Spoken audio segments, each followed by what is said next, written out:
Saat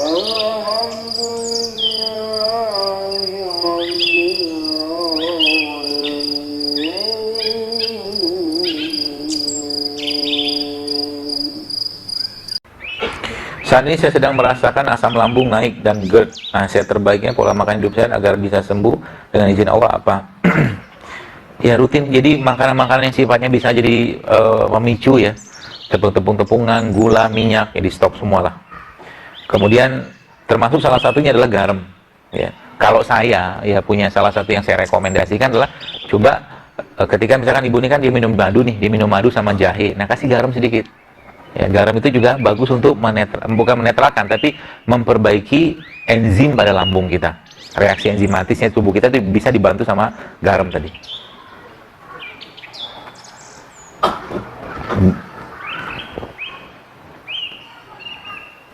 Beberapa pertanyaan sama ya, Pak.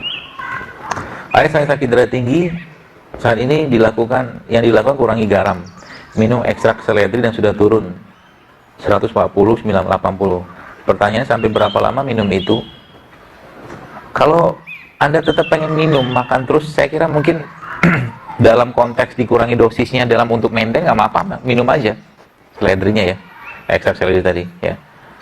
Kemudian garam, kalau saya pribadi yang saya pahami ya, tetap boleh makan garam, tapi garam yang bagus ya. Garam itu justru malah negara-negara, ada penelitian namanya Blue Zone. Blue Zone itu negara-negara yang angka harapan hidupnya mereka tinggi-tinggi banget, tinggi-tinggi di dunia. Ternyata mereka ada dokter lah yang teliti itu, ternyata disebutkan di situ malah justru angka penyakit jantungnya justru malah rendah dengan konsumsi garam mereka yang tinggi. Kalau Bapak Ibu membaca di IG itu hashtagnya the salt fix, the salt fix. Nanti baca situ banyak tulisan-tulisan tentang ternyata kita tetap butuh garam, tapi bukan garam refinasi. Jadi kalau garam yang mineral, garam yang penuh dengan mineral itu insya Allah sangat baik, tidak masalah. Tapi jangan berlebihan juga.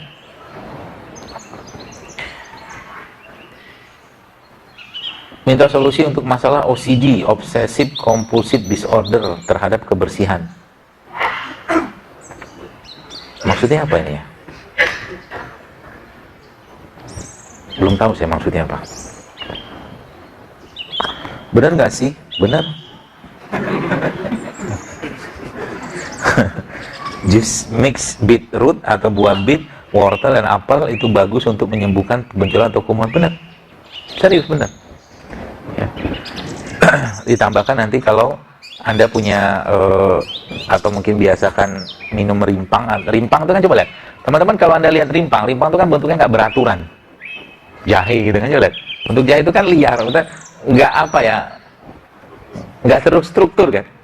Iya bengkok-bengkok gitu kan, bundel sini gitu-gitu. Nah emang secara dalam ilmu tradisional ya, ada namanya doctrine of signature. Doctrine of signature itu kita melihat sesuatu itu disesuaikan dengan kondisi badan. Jadi kalau Anda lihat kanker itu kan bentuknya nggak beraturan. Sel kanker itu kan tumbuhnya nggak beraturan. Nah maka kita lihat tumbuhan-tumbuhan yang nggak beraturan. Nah maka rimpang-rimpangan itu, kalau Anda baca secara sainsnya, memang anti kanker sebagian besar. Jahe itu anti kanker.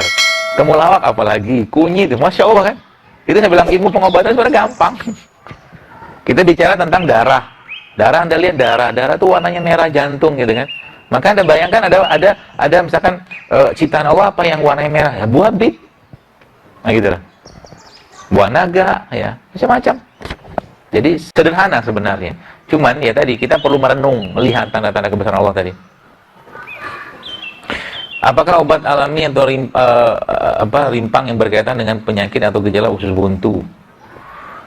Iya, kalau usus buntu saya kira mungkin perbanyak makan serat aja sih ya, kayak rumput laut, lidah buaya gitu, itu membantu ya. Tambah juga dengan kunyit itu kan anti radang, ya, bisa membantu insya Allah. Apakah kecanduan bermain HP bisa mempengaruhi kejiwaan? Sesuatu yang berlebihan pasti nggak bagus, ya. Sesuatu yang berlebihan tidak bagus. Jadi kalau sudah, jadi hati-hati dengan ain. Zaman Indonesia mungkin 1 tahun lalu atau 2 tahun lalu lagi booming-boomingnya batu akik itu loh. Itu beberapa teman-teman saya, sahabat-sahabat saya, ustadz-ustadz yang peruqyah itu banyak sekali menemukan jin-jinnya bersemayam di batu akik. Jadi jadi tiba-tiba dia beli cincinnya mahal-mahal gitu kan. beli cincin mahal-mahal segala macam, terus tiba-tiba ada keluarganya sakit, dia pun sakit-sakitan, aneh-aneh gitu kan. Terus akhirnya tanya sama Ustadz itu, teman saya itu kan, tanya, Bapak ada pegang apa, benda yang paling Bapak senangin? Oh, saya lagi koleksi batu Pak, Ustadz. Belinya berapa? Sekian puluh juta, sekian juta. Ya sudah, batu itu diambil, dihancurkan, hilang semua. Hati-hati dengan sesuatu yang. Jadi kalau sudah kita tercandu dengan kayak begitu, itu jinnya bisa masuk. Jinnya bisa bersemayam di situ. Ya, nggak boleh. Cinta berlebihan terhadap sesuatu itu nggak boleh. Apa resep untuk menghilangkan batu ginjal? Pengalaman saya, bisa Anda pakai akar alang-alang sama minum itu air kelapa. Akar alang-alang direbus, nanti diminum airnya, terus minum air kelapa. Mudah-mudahan bisa membantu. Kalau tidak kolik ya, kolik itu maksudnya kalau tidak nyeri. Kalau sudah nyeri banget, batu udah gede banget, ya operasi lah, nggak apa-apa kok. Ya, kalau masih kecil-kecil saja nggak apa-apa. Sayuran dibanyakin ya, kurangi minyak, kurangi tepung ya, kurangi gula ya, itu insya Allah membantu banget. Saya punya anak 4 tahun, udah dari usia 2 tahun kena alergi, seluruh kaki tangannya suka beruntusan dan gatal-gatal meninggalkan bebas. Resep herbalnya apa? Di IG ada kok, anti gatal JSR hashtagnya. Hashtagnya anti gatal JSR. Baca di situ, insya Allah ada. Makanan apa yang paling baik untuk bayi saat sedang makanan pendamping ASI? Saya sih nggak ahlinya untuk bayi ya, tapi secara umum kalau bapak ibu mau dapatkan tambahan makanan itu bisa dari makanan dari lebah ya, kayak bee pollen gitu juga bisa. Bee pollen itu kan protein juga ya, atau mungkin protein yang sehat seperti tempe juga bisa. Tempe nanti dihancurkan dijadikan seperti bubur juga bisa, kasih madu atau kasih kurma, itu bisa juga buat pendamping ASI-nya ya. Dan ibunya saat lagi pendamping ASI begini juga tidak perlu juga untuk mengkonsumsi seperti ya madu, kayak batu soda, itu juga perlu. Bagaimana tanggapan saya mengenai testosteron replacement terapi? Apakah halal? Wallahualam, saya belum baca ya, belum tahu ini ya. Tapi kalau testosteronnya dari orang lain ya, wallahualam seperti nggak halal lah. Ya, wallahualam. Tapi belum tahu saya, detail belum tahu. Bagaimana dengan CBD oil atau balm yang berbahan dasar kanabis? Kalau dibilang dia bermanfaat, cuma regulasinya nggak boleh. Kanabis itu ganja ya. Ya, minyak ganja itu di beberapa, kayak di Amerika itu dijual. Memang dia punya peran untuk pengobatan, tapi masalah regulasinya nggak boleh. Gimana? Pakai itu nanti malah masuk penjara kan repot. Ya, mendingan nggak usah sih. Saya belum lama periksa lab, hasilnya 97% abnormal, 3% abnormal. Bagaimana memperbaikinya? Puasa. Puasa adalah bentuk paling baik untuk memperbaiki sperma sama ovum. Kalau sudah puasa, maka sahur sama bukanya jangan nyampah lagi. Ya. Mentang-mentang puasa, bukanya ya gitu lagi. Kapan mau sehat badannya? Ya, bagi puasa juga nggak tiap hari kan. Di luar sisa puasa itu Anda harus banyakin ya, rimpang, rempah, sayur, buah rimpang. Jadi gini, tubuh kita bisa memperbaiki dirinya sendiri kalau kita ngasih bahan baku yang tepat.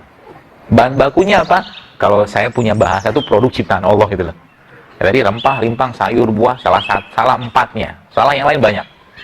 Ya, insya Allah bisa benar badannya, akan perbaiki. Dan jangan khawatir lah, kalau memang Allah mau kasih, pasti dikasih gitu, tenang aja ya. Kita dikasih penyakit kayak begini ya, atau mungkin kondisi kayak begini, pasti ada asbab, musabab dari apa yang kita kerjakan di masa lampau gitu loh, pasti ada ya. Maka minta ampun tuh cara paling baik ya, bertobat ya, banyakin sedekah, banyakin istighfar, salah satunya itu puasa. Kemudian apalagi cara yang lain? Ada satu produk lebah yang sangat baik ya untuk memperbaiki kualitas sperma. Setahu saya namanya Royal Jelly. Royal Jelly, yaitu makanannya ratu lebah. Ya, kalau nggak ada Royal Jelly pakai apa? Pakai bee pollen juga boleh, bee pollen. Kalau nggak ada apa? Madu. Kalau nggak ada apa? Kunyit. Ya, kunyit. Atau kalau nggak ada, batu soda. Banyak pilihannya. Mana yang ada aja. Bagaimana agar haid lancar? Pakai resep yang tadi bisa. Yang tadi kunyit sama serai sama jeruk nipis sama madu.